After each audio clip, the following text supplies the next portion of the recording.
Hey everybody, it's Aviation Queen, but for those of you who don't know me, my name is Valerie Wiley and I am a commercial instrument rated pilot.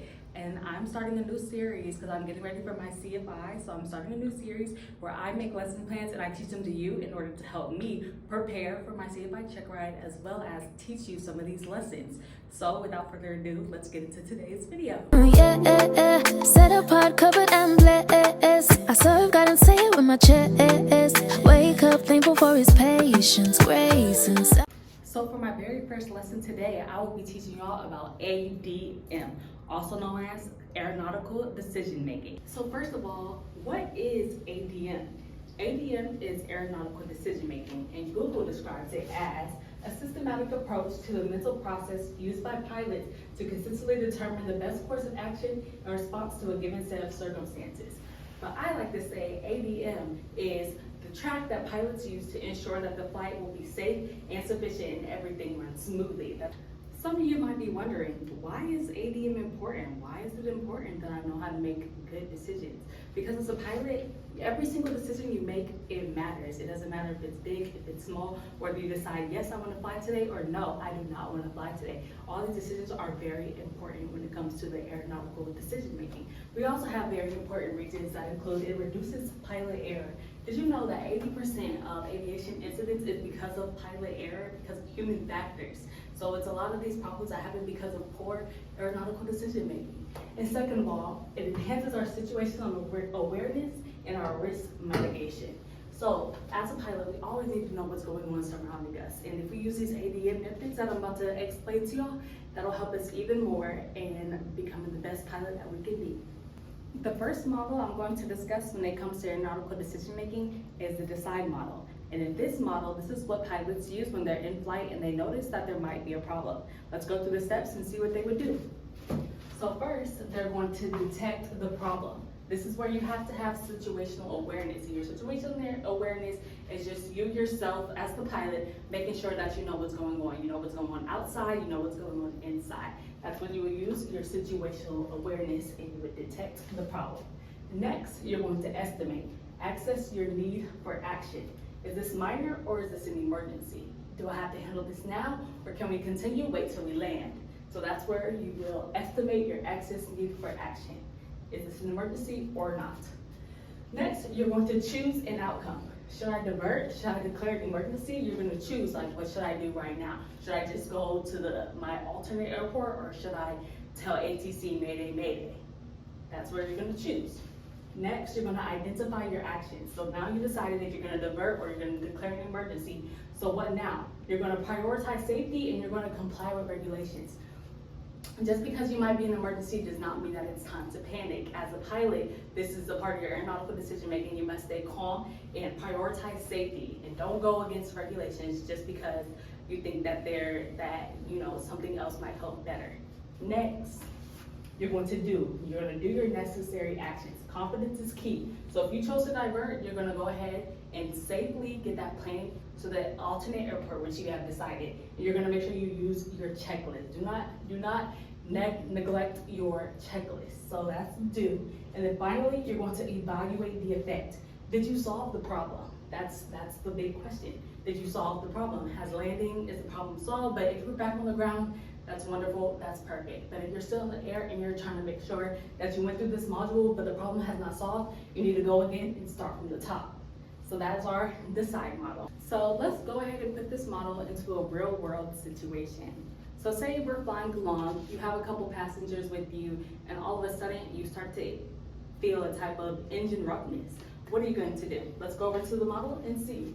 So first you're going to detect the problem. So you see that there is a problem. You see you have engine roughness. You're using your situational awareness, which is great. Boom, you detected the problem. Next, you're going to estimate. Is this minor or an emergency? Engine roughness does not have to be an emergency as long as you know what to do. So it's not really an emergency. We can try to handle this while we're still cruising along without alerting ATC or declaring an emergency or anything like that. So choose the outcome. Should I divert? Should I declare an emergency? Or maybe I should just reduce my power or enrich my mixture. What should I do? Okay, so identify actions. what now? Okay, I tried all those things, so now I'm going to troubleshoot, and I'll talk about troubleshooting later, but basically we're gonna pull out that checklist and we're gonna go down it and try everything we can to get this engine running smoothly again. We're gonna switch those fuel tanks, we're gonna lean and enrich that mixture, reduce the power, whatever we can to get this engine running smoothly again. Do the necessary actions.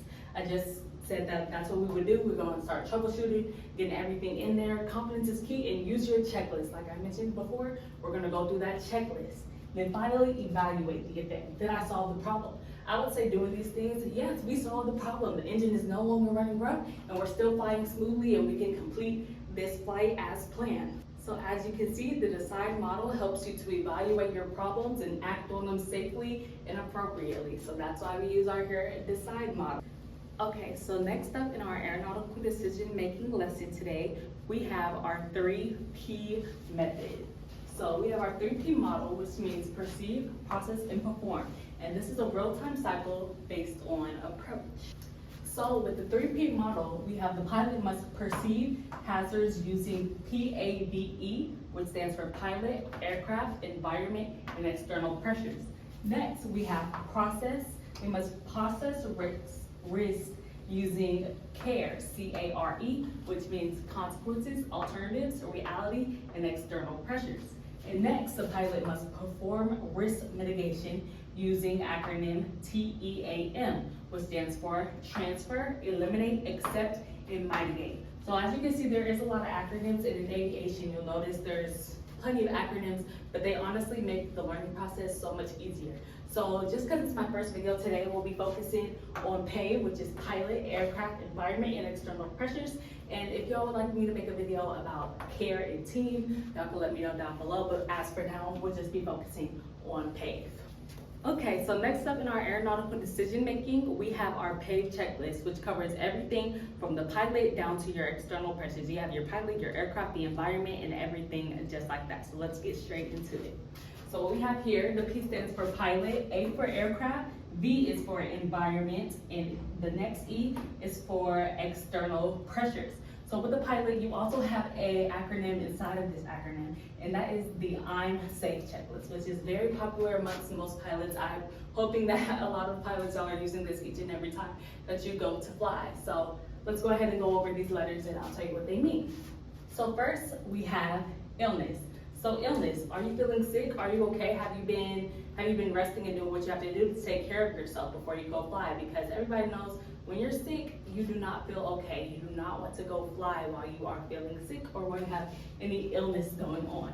Next is medication. Am I on any medication? Did the doctor prescribe me some medicine and I'm not sure if it's okay if I operate heavy machinery while I'm on it? Well, lucky for you, the FAA has a list of medications that are not allowed when you're to go fly if you're taking. So I put that down in the description below, so y'all just make sure that you're not taking any medication and trying to fly on that medication, okay? And next we have stress. Am I stressed out? Did somebody make you mad before, or do you have a lot going on in your life and you're just like, I'm so stressed, but yeah, I still want to fly? You cannot fly when you're stressed out. You must lay that to the side, lay it to rest, and then you can go fly maybe. But am I stressed out? That's an important one. Next, alcohol. Alcohol, you cannot drink and fly. You cannot be drunk and fly for, I feel like, obvious reasons, but of course we'll go through that. There's a rule, and it's 8 hours bottles to throttle. So if you've been drinking maybe the night before, you need to make sure you put that bottle down about 8 hours before you have to fly the next day. And honestly, you really should be a bit longer than that, but the rule is 8 hours bottle to throttle. So make sure you keep that in mind. Next, we have fatigue. Did I get enough sleep last night? Am I still tired? Did I go to bed extra late because I was up all night studying? I don't know, but let's make sure that you did not do that because we do not want a fatigued pilot. And then lastly on this list, we have the E, which stands for, I like to think it stands for eating, but I know a lot of people say that it means external pressures. But the way I think of it is make sure you eat before you fly, because nobody likes a hangry pilot. I had a friend who had an instructor, and she said she would usually come and she would just be so annoyed, but she realized it's because the girl is hungry, so she started bringing her CFI snacks and stuff like that, which is very nice. Y'all should bring y'all CFI some snacks because they do be hungry. So that's our I'm6 checklist, which falls under the pilot category, so which means it is for yourself. Next on our Pave checklist, we will talk about the aircraft. So with the aircraft, we have this checklist here. It's called NW Craft, and this is everything that you need to check for within your aircraft before you can go fly. And a lot of these, if y'all are a first-time pilot, maybe a student pilot, or you're just thinking about aviation, they may not make sense to y'all, but as we continue with this series, I'll get to explaining things and you'll understand everything that I'm talking about. So, first off, we have our NOTAMs. NOTAMs is your notice to airmen, or your notice to air missions, whatever you would like to call it. But it's basically things that maybe put in place in order to ensure safety of the pilot. So say maybe you're flying to a certain airport, you're flying to Atlanta Airport, and one of the runways is closed.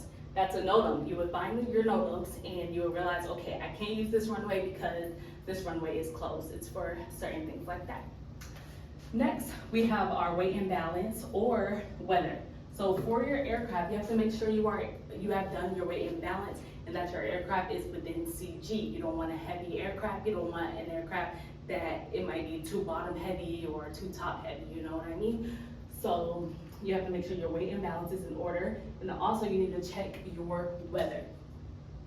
So you're gonna check your weather to make sure, there's no thunderstorms along your route. You need to make sure that your clouds or your personal minimums that you have in place are in order. So make sure the wind is not too high, make sure the clouds are not too low, and such like that. Next, we have our known ATC delays. You need to check and make sure that there's not any delays coming from ATC that are coming along your route. And then our runway lengths. When you get to that next airport, you want to make sure that you're able to land. You don't want your aircraft to be too fast or too big to be able to land on the runway that you intend to land at. And then next we have our alternates. You always need to make sure you file an alternate just in case your flight cannot go as scheduled. That's your alternate airports. So if you say you're going from Florida to Georgia, so okay, you're gonna have a couple alternates along the way. So just in case you can't make it to Georgia like you planned, you can stop in Florida and maybe refuel or get some maintenance or whatever the case may be. Next, you have your fuel requirements. Make sure you have enough fuel to make it to your destination, and if you do not, that goes back to your alternates. You're able to stop at an airport that can provide fuel for you so you can make it to your destination safely. And then last, we have our takeoff and landing distance. Make sure that that's the same kind of with your runway lengths. You need to make sure that you are able to land and take off from that runway. Make sure it's long enough to be accessible for the aircraft that you have chosen to fly. So that's what we have here with our aircraft, and that acronym once again is NW Craft. So next up on our Pave checklist, we have environment. So environment, that kind of ties into our NW Craft checklist that we just went over, because it mainly means your weather, because that's a part of your environment, making sure that the clouds are at a good height for you, the wind is not too fast for you. It's also for your NOTAMs, because you need to make sure that everything is in order for you to make this flight safely. Okay, so that's what we have for environment. And then lastly, we have external pressures, which y'all may think, oh, I don't give in to peer pressure and things like that, but being a pilot is a lot expected from you. So say that you have maybe passengers and you told them, I got you, I will get you to your destination by 8 o'clock tonight, but boom, some weather comes or something happens along your route, and it's like, oh man, I can't get them there, I can't even get them there tonight. That's the external pressure. You may have to get there-itis, which is like, oh my gosh, I promised them I have to get there no matter what. No, you do not have to get there no matter what. You need to be safe and decide. That's your aeronautical decision making. You need to be safe and decide, is it safe if I try to get these people there? And then you also, for external pressures, it could even be within yourself, like, oh my gosh, I have a meeting tomorrow morning, I have to get there. It doesn't matter what the weather, it doesn't matter this, doesn't matter that, but it matters. So make sure you don't have no external pressures stopping you or making you wanna do something unsafe.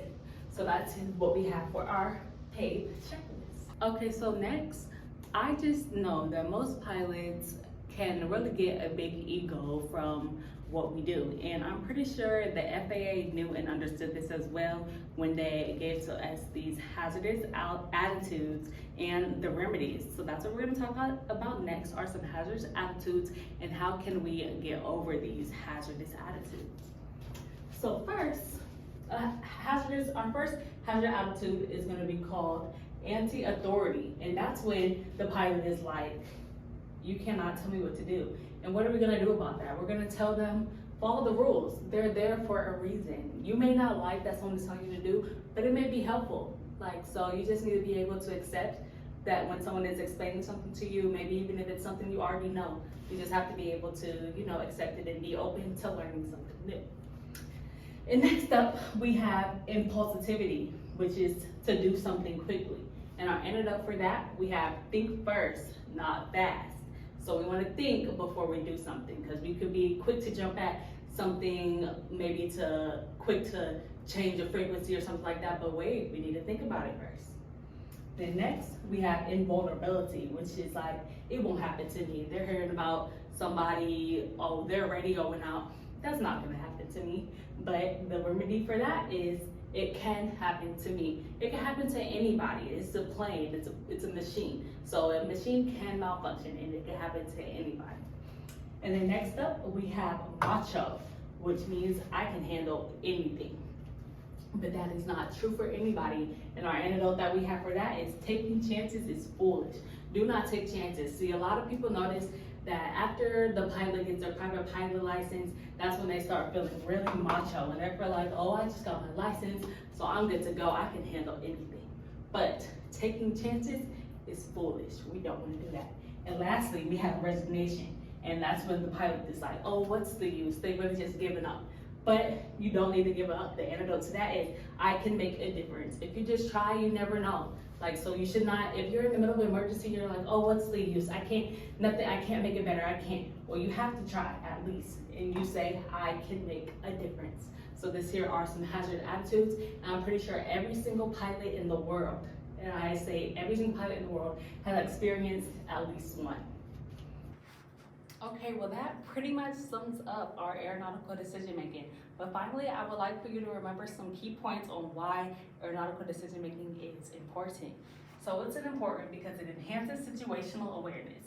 It improves decision making under pressure. It strengthens your risk management skills, helps you to adapt to changing conditions, and it promotes professionalism and safety culture.